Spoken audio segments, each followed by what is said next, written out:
I cheated, got pregnant, unsure of the father. Husband filed for divorce and left.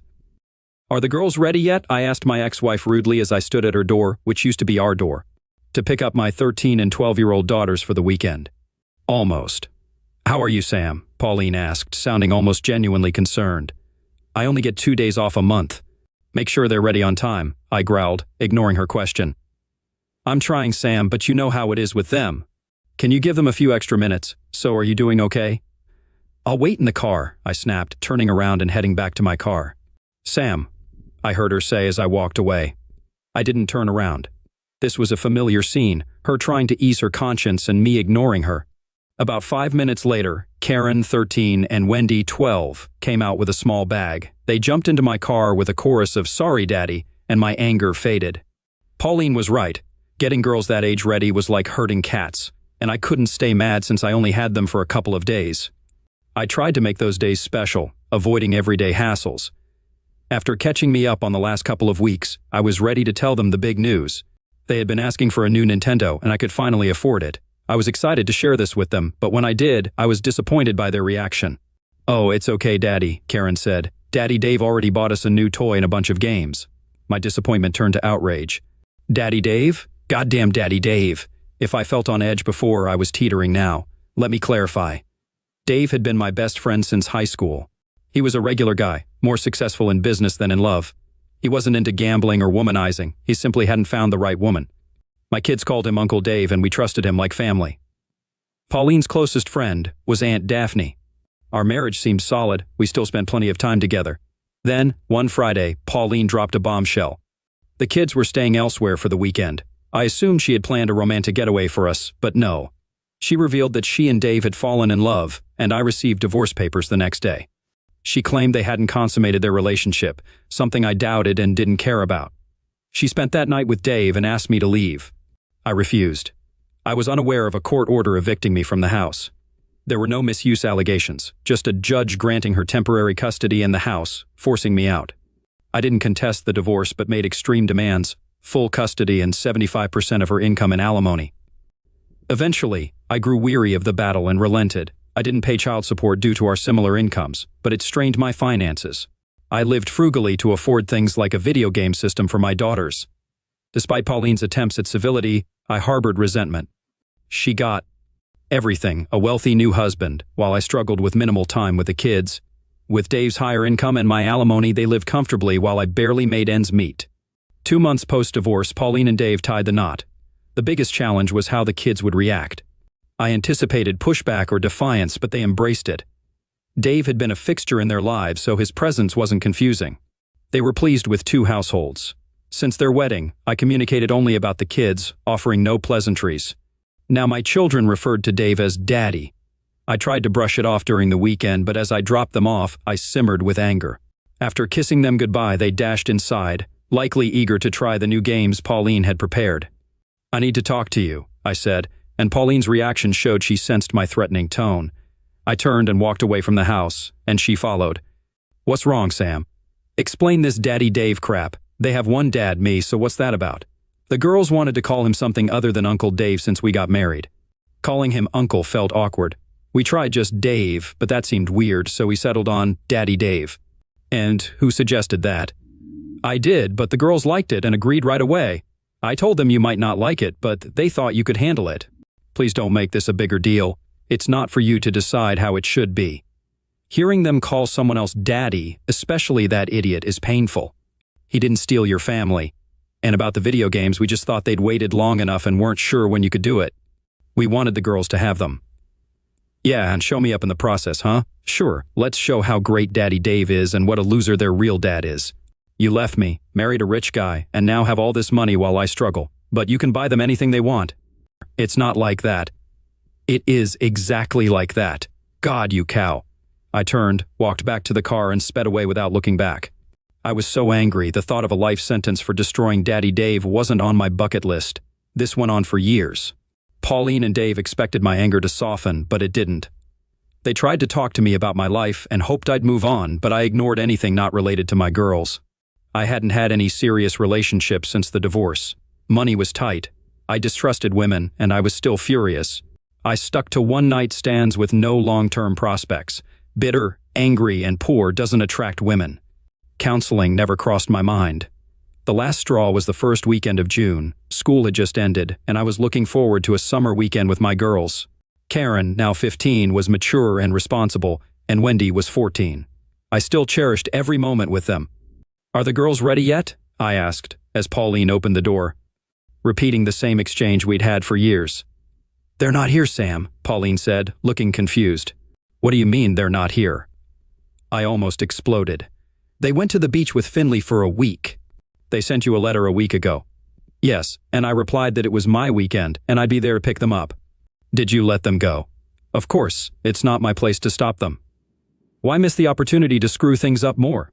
"Tell them I'll be here to talk when they get back," I said, walking away again. That week went by in a blur. I was angry, hurt, and frustrated. I only got 4 days a month with my daughters, and I didn't want to lose any of that time. If only I had known. I returned the following Friday night to talk about them going out of town against my wishes. Since the divorce, I had only stopped by the house a few times, always at the girls' request. This time I stepped into the living room with Pauline and Dave watching from the kitchen. The girls were waiting for me, and I struggled to keep my composure. "Mom said you wanted to talk about our trip with Finley this week," Karen began. "We sent you a letter." I emailed back that it was my weekend, and I expected you to be here. "Dad, we wanted to go." I didn't ask for permission. "What?" I nearly screamed. "You're not even 16, you need your parents' approval." I got Mom's permission. She said we could go if I coordinated with you. "And you thought a letter was enough?" "Dad, I'm 15.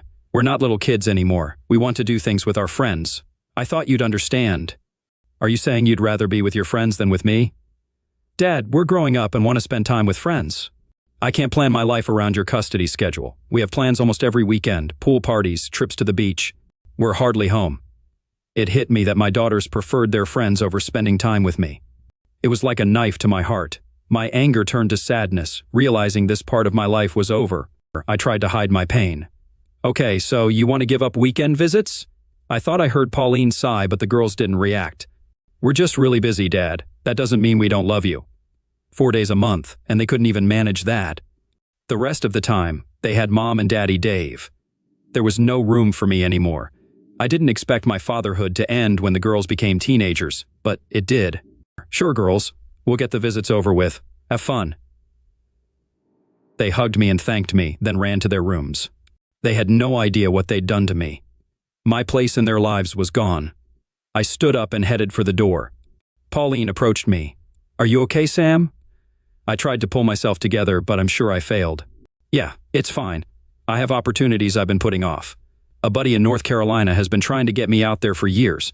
I headed for the exit, and Pauline quickly realized my words. "Wait, Sam, you didn't say you were moving to North Carolina, did you?" "Yes, why not? They haven't needed me for years, thanks to you. Now they don't need me at all." "This is the end result of what you set in motion, Pauline. There's nothing here for me anymore. You and Dave are their parents now. I'm out. Congratulations, you win." Tears filled my eyes. I needed to leave before I broke down. I quickly walked out and got into my car. It took me a moment to get the key into the lock. Maybe it was the tears that made it difficult. "Sam, wait," Dave called out, placing a hand on my shoulder. I didn't respond. I just turned and punched him in the jaw, knocking him down but not out. Pauline rushed to him while I fumbled with my keys. "Sam, don't do this. They're just at that age. They still love and need you, even if they don't realize it now. Leaving will devastate them." "What do you want me to do, Paulie? Sit in my crappy one-bedroom apartment hoping they'll make time for me or be their backup plan if there's nothing else to do?" "It won't be like that, Sam." "Of course it will. You heard them. All I looked forward to was their visits. Now that's gone." "And you're breaking their hearts." "I doubt it, but at least I won't be the only one heartbroken anymore." They were relieved they didn't have to visit me. Or honestly, they won't even notice I'm gone, at least for a while. "Sam, please don't do this. I never wanted this." "Maybe, maybe not. It doesn't matter. Maybe I'll see you again someday." I finally unlocked the car door. Dave got to his feet, both of them looking mournful. I got into the car and paused before closing the door. "Take care of my girls." They nodded slightly as I drove away. I hoped they wouldn't tell the girls. I didn't want them visiting out of pity or obligation. It was time to go our separate ways. Breaking up a family is like losing cherished dreams. Pauline and I envisioned growing old together with visits from children and grandchildren. The end of my marriage shattered those dreams. I still hoped for future milestones like graduations and weddings, but they now felt distant. Maybe someday I'd reunite with the girls, but it felt like the end. I called my friend Tim, who offered me a job. The pay was better, and I'd continue paying child support, even though they didn't need it. I wanted to fulfill my obligations without the pain of being physically distant. I had my apartment lease terminated, packed my car, and drove to Durham. Tim set me up in his home services business, where I did repairs and pest control. Nights were tough, and I turned to drinking to cope. Tim's parties became a distraction, but my sadness lingered, especially since I hadn't heard from my daughters in weeks. My booze consumption increased, often leaving me intoxicated. I didn't form emotional connections with the women I met. At these parties, I was merely seeking familiarity. The routine persisted: drink, find a partner, pass out, and they'd leave by morning. Tim would provide breakfast, and I'd return home feeling miserable. Over time, I began forgetting my partner's names. The woman from Labor Day was unmemorable, and on Halloween, I couldn't even recognize her costume. Tim hosted a Veterans Day party shortly after Halloween, which everyone enjoyed. Thanksgiving approached, but without my daughters, and I drank heavily. Before Thanksgiving, I finally heard from my girls, but it wasn't the reunion I anticipated. Karen called to suggest skipping our visit to go shopping with Finley. Still unaware of my relocation, I didn't mention it and wished them a good time. Thanksgiving was lonely. I drank alone in my hotel room. Though Tim invited me over, I couldn't bear being around non-family. The next morning, I found several missed calls and texts, including a cheerful Thanksgiving message from my daughters and a voicemail from Pauline, which I reluctantly listened to. "Sam, it's Pauline. I know we haven't talked because I assumed that's what you wanted, but the holidays can be hard, so I wanted to check on you. The girls called you, but they don't realize you've moved. Please remember they're still kids and very busy. They love you very much. I know you don't want to talk to me, but please let me know you're okay. An email or text is fine. I'm sorry for how things turned out. Please let me know you're okay." I deleted all messages and emails, then quickly texted Pauline to let her know I was alive, though not okay. I didn't want to, but it was easier than ignoring her. Feeling down, I grabbed another beer. For weeks, I was either working, drinking, or passed out. As Christmas and New Year's approached, I felt even more depressed, knowing I'd celebrate without my girls for the first time. Finally, I got the call I'd been dreading. My daughters called about Christmas plans. We alternated holidays since the divorce, and this year I had Christmas Eve. They left a message to confirm. I took a couple of days to gather myself before calling back, but then Pauline called and left a voicemail, clearly annoyed. "Sam, it's Pauline. I hope you missed the girls' message and didn't ignore it. I told them you moved, and they're hurt. They always thought they could see you whenever, and now they know that's not the case. I hope you're proud of hurting them. I don't trust you with them right now. You seem intent on punishing them for my actions. I was going to suggest they fly to you, but I'm not comfortable with that anymore. Please think about what you're doing. Don't ruin your relationship with them because you're mad at me. Call me if you want to talk. Merry Christmas, Sam." "Goddamn cow," I muttered to myself. I had a few more beers and called her back. "Sam, you goddamn cow," I slurred. "Who do you think you are? You can't threaten me about seeing my kids when I can't see them anyway. Sam, are you drunk?" "Yeah, pretty much." "You shouldn't drink so much, Sam. It's bad for you." "What's it to you? You've taken everything I lived for. What do you care?" "Do I care about you, Sam?" "Yeah, you showed how much you cared by cheating on me and leaving me. You let the kids leave me too." "I didn't do that, Pauline. You sent them away on my weekend so they'd never see me." "You're a lying, manipulative, cheating strumpet." She took a deep breath. "Sam, I know you're drunk and angry. Let's talk when you've had less to drink. Who are you to judge me? You're the cheater. I'm hanging up with my best friend, kicking me out, draining me, then judging me." "You've got a nerve, Pauline." "Pauline?" She hung up. "Damn cow." I spent Christmas alone, mostly lying in bed. I watched sports on TV, but every reminder of Christmas made me more depressed, leading to more drinking. I woke up during the Lakers game, either asleep or passed out, smiled as they lost by 20 points, and passed out again. Working for Tim's service company, we didn't get much time off. We had a contract to repair a house destroyed by its owners after foreclosure. Several of us, including plumbers and electricians, worked together. I helped with drywall, and it was a fun couple of days. These guys were funny and friendly, unlike the aloofness I'd felt from others before. Maybe it was because Tim and I were friends before I started working there, but these guys made me feel welcome. Around mid-morning, I saw Tim's truck pull up. He got out with another guy I recognized but couldn't name. They entered the house, greeted the crew, and headed toward me. "Hey Sam, can I talk to you for a minute?" Sure, Tim. I always have time for the guy who signs my checks. The crew laughed, but Tim only smiled faintly. Let's go outside, Tim said, leading the way. The other guy stepped aside to give us privacy. How's it going, Sam? As good as could be expected, I replied, curious about the direction of this conversation. Have you had anything to drink today? No, Tim, of course not. Great, blow into this, he said, pulling out a breathalyzer. I eyed it warily. What's that for? Just need to be sure. I glanced back at my CO workers who quickly looked away. It was clear someone had reported me. Hesitantly, I admitted, I might have had a beer this morning. That's not too bad, he said, still holding out the breathalyzer. Realizing I had no choice, I blew into it. Tim checked the reading and his smile vanished. You failed, 0.04. That's more than just a beer this morning. Yeah, but I'm not legally drunk. That's for driving. On a construction site, if OSHA checks and finds you under the influence, it's a problem for me and a liability if someone gets hurt. Tim, I'm fine. What you do at home is your business, but here it affects us all. I want your keys. One perk of the job was using company cars. I handed over the keys. You're done for the day. Oscar will take you home and cover for you tomorrow. Come to my office and we'll talk. I stood there, humiliated and growing angry. You know what, Tim? I said, shoving my helmet at him. Screw you, I don't need this. I walked to the truck and waited for Oscar to take me home. We drove in silence except for my mumbled directions. When we arrived, I thanked him and slammed the door.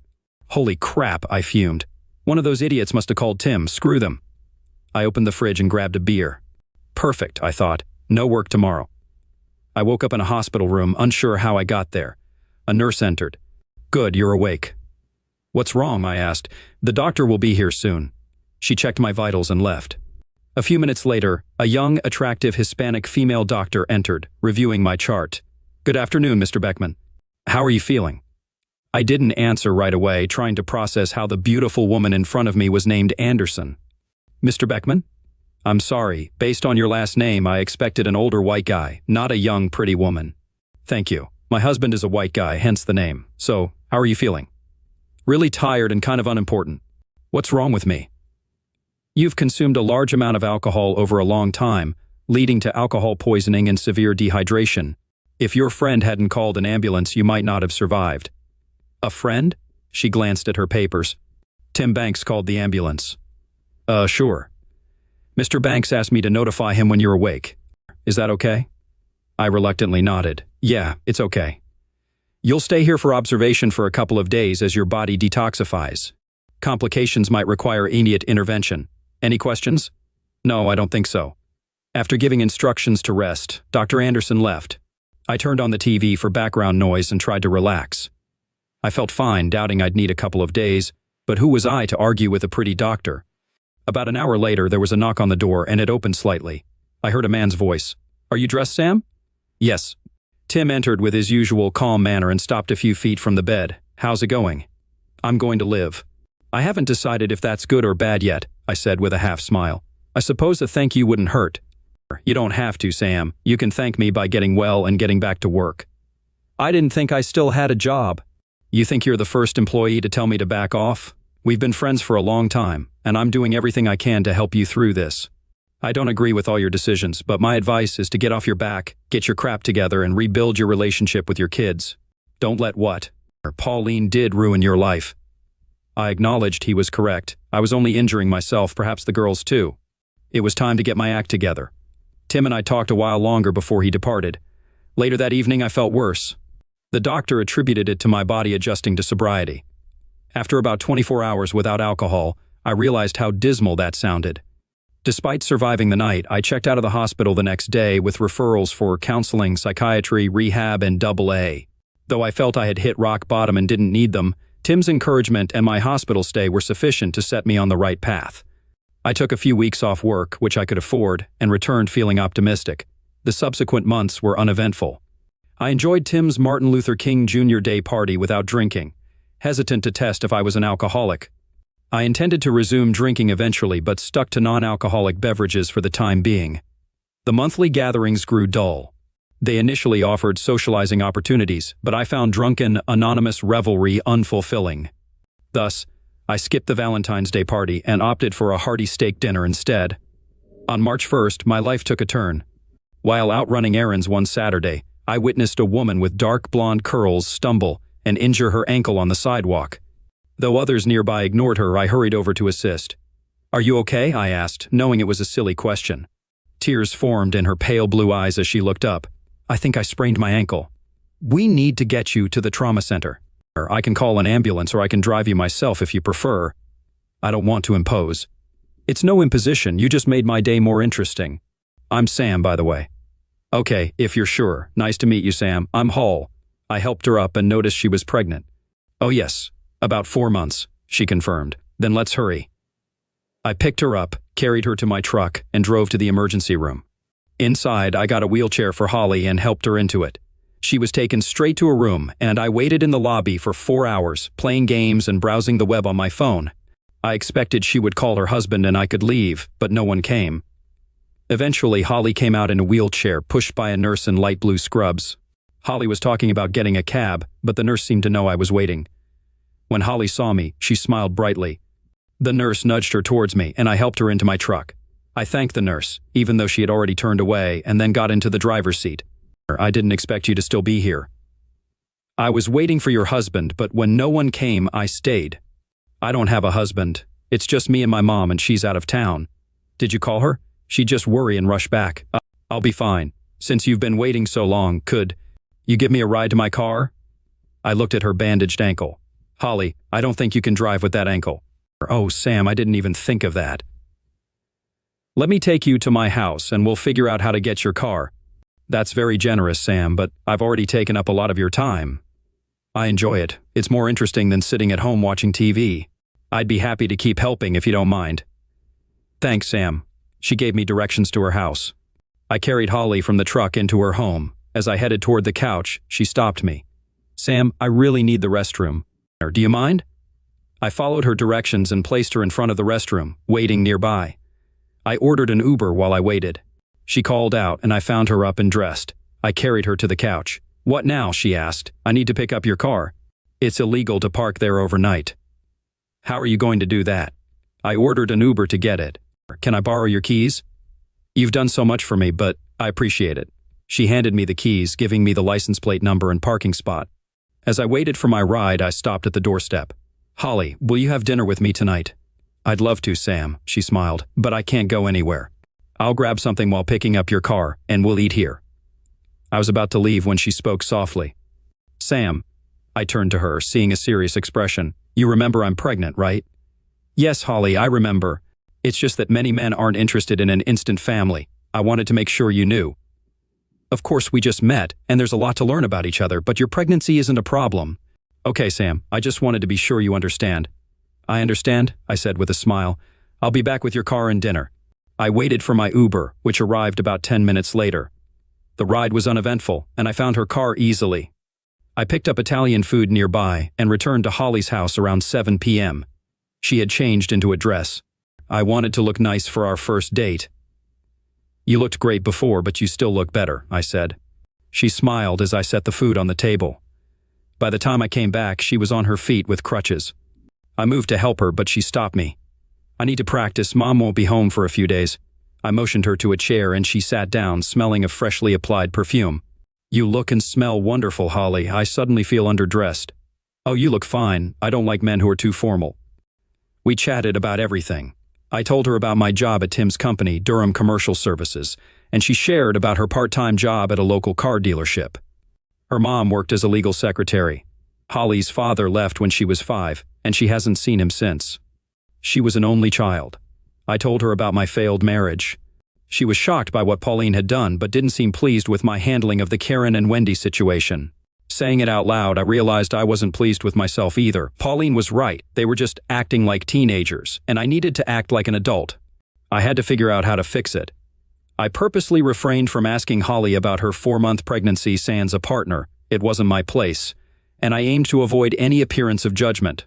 Stepping outside to give her privacy during her call with her mother, I admired the serene night, pondering over Holly's situation. Since my divorce, I hadn't pursued a long-term relationship, but perhaps it was time to reconsider. Did I want to be perpetually alone due to my ex's infidelity? Addressing the emotions stemming from my past marriage was imperative. After her call, Holly signaled for me to return inside, expressing gratitude for the privacy. We spent the evening chatting on the couch, deliberately avoiding the topic of her pregnancy. As the night progressed, our yawns hinted it was time to retire. Accompanied by her crutches, she escorted me to the door, where we shared a brief kiss and made plans for Sunday. Driving home, I felt elated, and I slept soundly.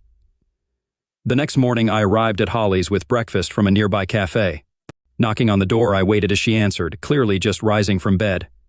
"Do you really get up this early every morning?" she asked, squinting and smiling. "Construction starts early. I've been waiting for a decent hour." "Well, you brought breakfast, so you're forgiven." We shared another brief kiss, and I made breakfast while she settled into a chair. She loved the food, as I knew she would. I suggested we spend the day exploring the countryside since I hadn't seen much of North Carolina apart from work and Tim's parties. It was a beautiful day, and we had a great time. We visited a museum that had motorized carts, so Holly didn't have to walk much. We had lunch at a small local diner and spent hours relaxing in a park. Holly often made light physical contact with me, which felt nice. By the time we got back to her place, she was very tired and her leg hurt. I helped her take a bath, covering the brace with plastic, and then helped her into bed. We agreed I would come over after work the next evening. I brought tacos from a local taqueria, and we talked while I gave her a foot massage. She soon dozed off. I tucked her into bed and prepared to leave. As I was leaving, she sleepily thanked me for coming and mentioned that her mother was coming home the next day. I figured she was letting me know she wouldn't need my help as much once her mother returned. The next night, I was in my apartment, preparing to watch a World War II documentary and forcing myself to eat a frozen meal. What exactly is Salisbury steak? Then the phone rang. "Hello? Where are you?" Holly's sweet voice asked. "I'm home." "Why aren't you here? I thought you were coming." "I thought you didn't want me there since your mom was coming home." "You reminded me of that last night," I replied, feeling a bit embarrassed. "Men," she said, "I told you so you'd be ready to meet her. We've been waiting for you." "Okay, I'm on my way." Holly met me at the door with a lingering kiss and put her arms around my neck. I could get used to this, I thought. Inside, her mom, Barbara, was setting the dining table. They looked almost like twins, except Barbara's blonde curls were more groomed. She was fit and only slightly heavier than Holly. When I moved for a handshake, she hugged me tightly and kissed my cheek. "I'm so happy to meet you, Sam. Holly has told me so much about you." "It's my pleasure, Miss Allison." "Call me Barbara." And for the record, Allison is Holly's last name, not mine. Mine is Smith from my third husband. I don't plan on a fourth. Holly rolled her eyes at her mom's revelation, which was helpful since the food was ready. I washed my hands, and we sat down to eat. Barbara had made delicious stuffed pasta and garlic bread.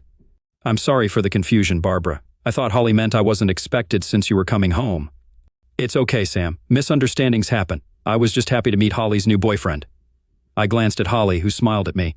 "She's told me quite a bit about you. I understand you're in construction." "I work for Durham Commercial Services. We handle construction, pest control, electrical, and plumbing. It's more home maintenance than construction. Do you like it?" "I like working with my hands. My boss hinted I might become a project manager soon." "What do you do?" "I'm a legal secretary, working directly with senior partners. I have a lot of late nights and travel. Thank you for taking care of Holly when she was injured." "It was my pleasure, Barbara. It's been a long time since I've had someone to care for." I felt a pang of sadness as memories of my girls surfaced. Holly and Barbara seemed to notice. We chatted throughout dinner, and I helped clean up. By the time we finished, it was late. Holly and Barbara said goodnight, and Barbara hugged me again before heading to bed.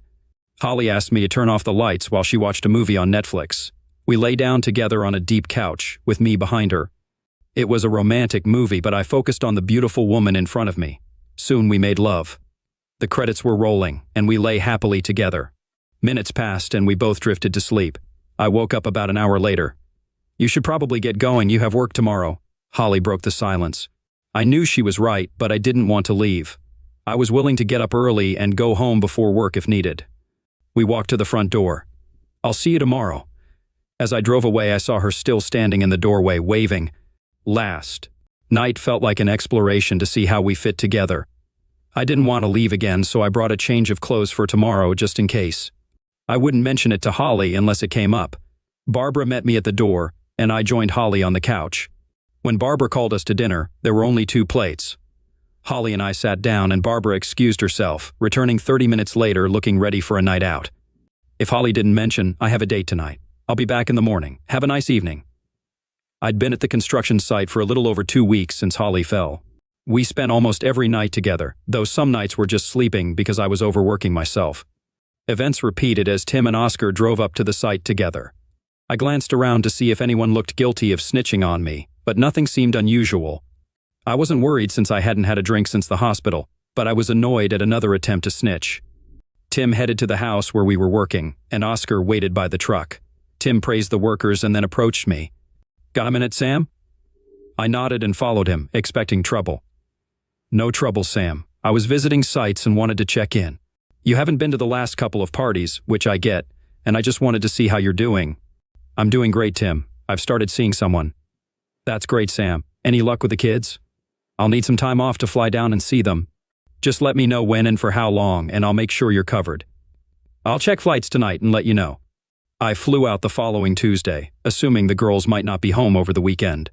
Hoping to keep them overnight, I splurged on a nicer hotel room with 2 double beds, determined to repair our relationship. As the plane flew through the clouds, I thought about Holly and our goodbye. She helped me book flights and pack. She was getting around better, but I still carried her up the stairs to my apartment, and for the first time we made love in my bed. We returned to her house when it was time for me to leave for the airport. She said goodbye at the door. "I'm going to miss you, Sam." "Yep, I love you." She looked worried as she said she loved me for the first time. She shouldn't have worried. I lifted her chin to look into her eyes. "I love you too, Hollywood. I'll be back as soon as I can." She smiled broadly, hugged me again, and then I left. The warm feeling stayed with me all the way to Austin. My flight landed in the afternoon. I grabbed a bite to eat, checked into the hotel, and bought a few things for my stay. I waited, knowing the girls would come home from school around 4:30. I assumed they still did homework until dinner, sticking with that assumption until I found out otherwise. I pulled up to the house in my rental car at 5:15. Pauline's Toyota and an old Nissan were in the driveway, but Dave's car was missing, likely still at work. No one came out as I walked up, so I knocked on the door. A voice called out, "Coming!" and Pauline appeared. She looked as beautiful as ever, but I realized I had no feelings for her anymore. She hugged me tightly, surprising me. "Sam, oh my God, you're back. The girls will love it," she said. "No, Pauline, I haven't moved back. I flew in to see the girls." She looked disappointed, likely for the girls' sake. "Oh, they're working on their homework. I'll get them." Wait, Pauline, I need to tell you something first. She closed the door and listened, looking alarmed.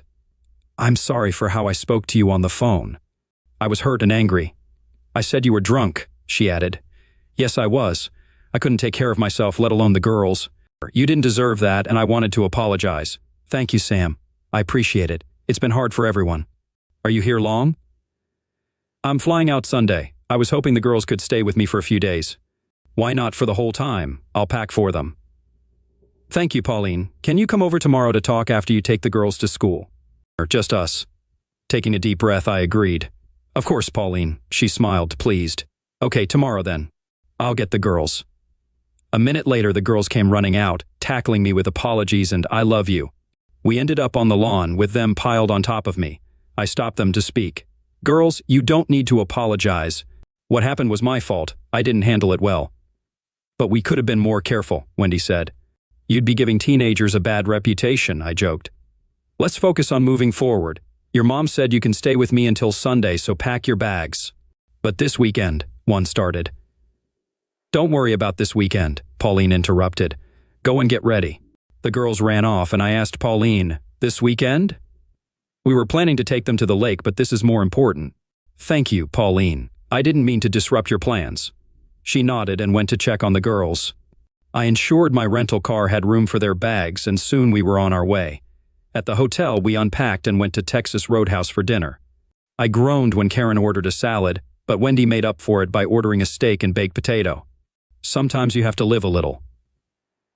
We spent the evening catching up. Karen had found a boyfriend named Rob, who was in several of her classes.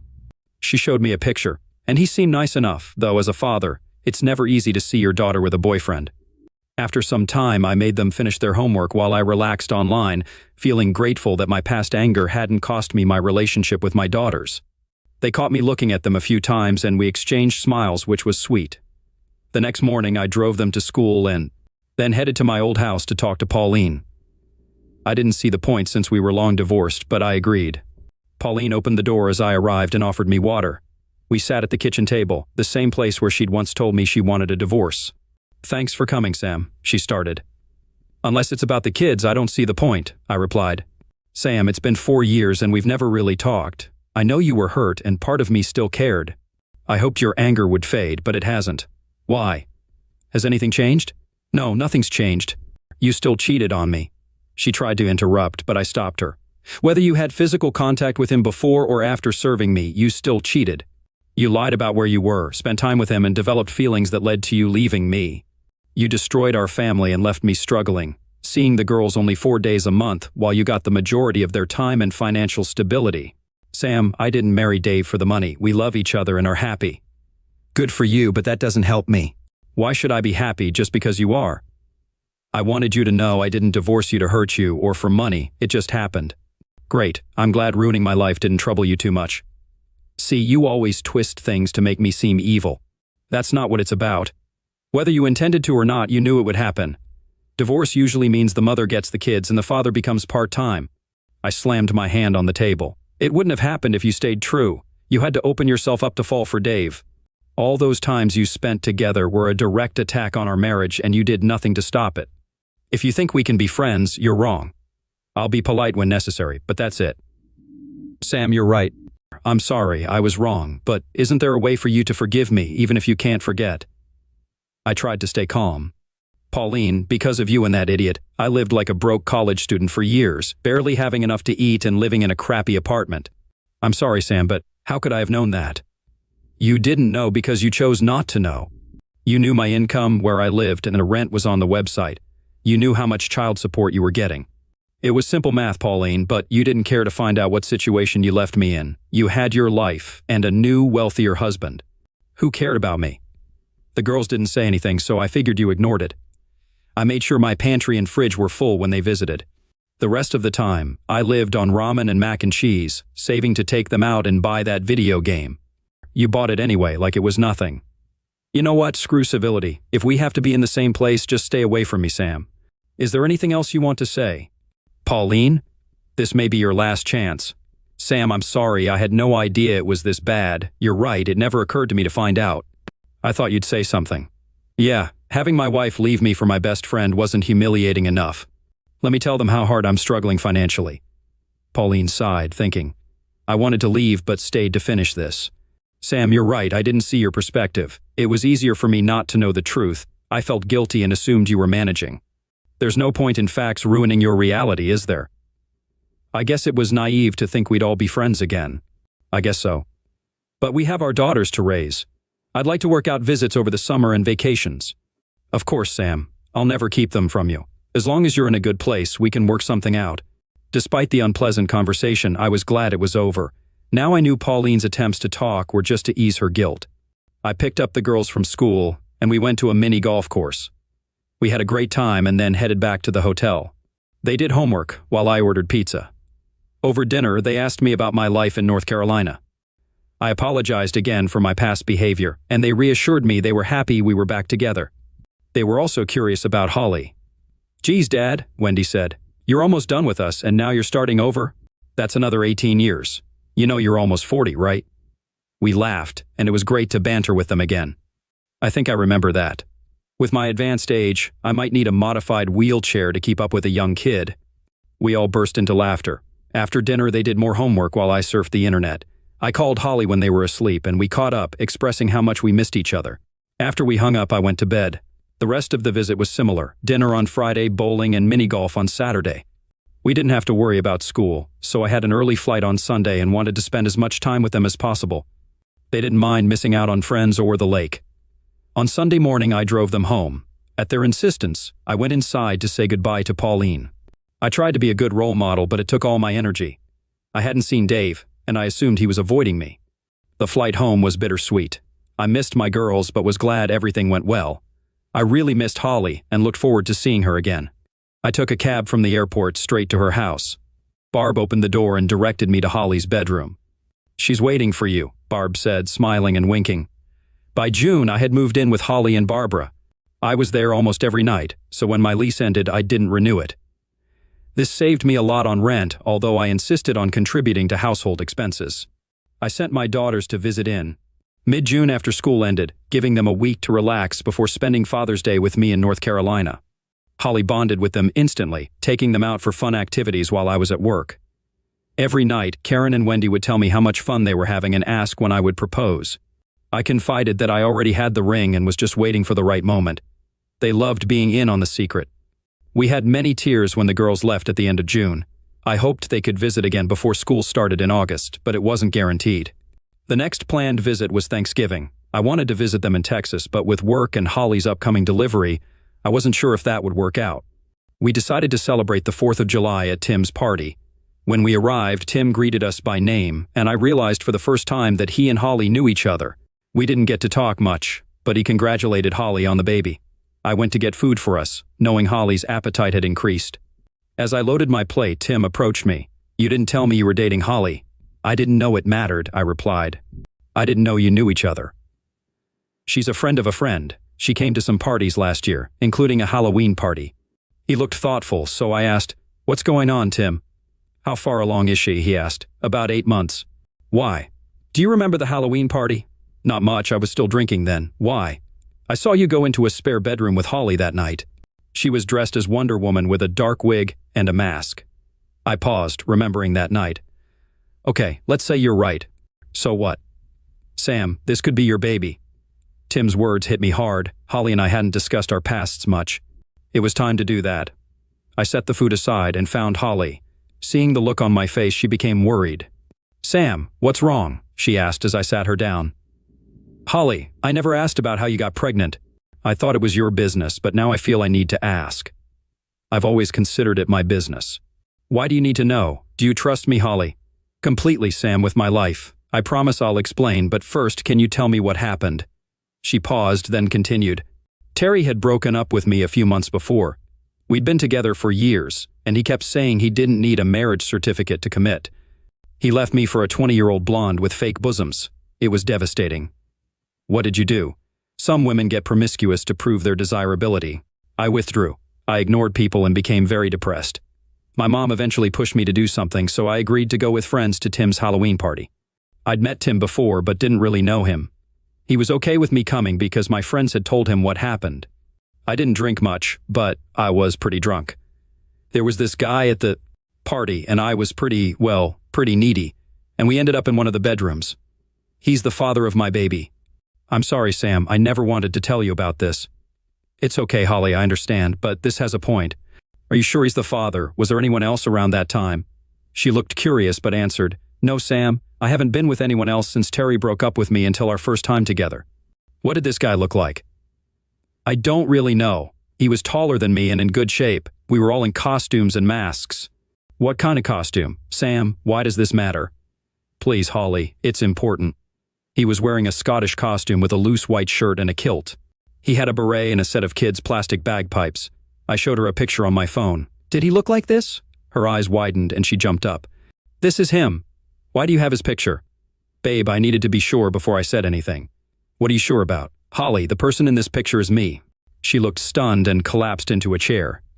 "Tim took a picture of me at the party last year. Holly, I think the baby you're carrying is mine." She stared at me, then looked down at her stomach and back up to me. Is it your baby?" "Looks like it." "Oh my God, Sam, wishes really do come true." "What?" I asked, confused. "Since I met you, I wanted it to be your baby, not some random stranger's. I know that didn't matter to you, and that's one of the reasons I love you so much, but I wanted it to be our baby in every way. And now it is." "Oh, Sam, I'm so happy." Holly and I got married at the courthouse a few weeks before Ashley Barbara Beckman was born. After Holly recovered from childbirth, we threw a big party. Barbara surprised everyone by marrying one of the firm's partners and retiring to travel in an RV. She confided in me that she was waiting for Holly to decide on her next steps. Eventually, she narrowed down her dating pool to one person. With nothing tying us to North Carolina but my job, we moved to Texas to be closer to my daughters. I landed a better-paying job thanks to my experience with Tim, allowing Holly to stay home full-time with our growing family. During my time in North Carolina, Tim didn't settle down with anyone long-term. Back in Texas, after 2 years, we attended a wedding where we met a bride we didn't know, By the time I returned to Austin, Karen was starting college at UT, and Wendy was finishing high school. She had options for college, and I supported her decisions. Pauline and Dave hit a rough patch, possibly due to trust issues stemming from Pauline's past infidelity. It coincided with Karen leaving for college, leading Dave to have more free time. While I didn't dwell on their problems, part of me saw it as karma.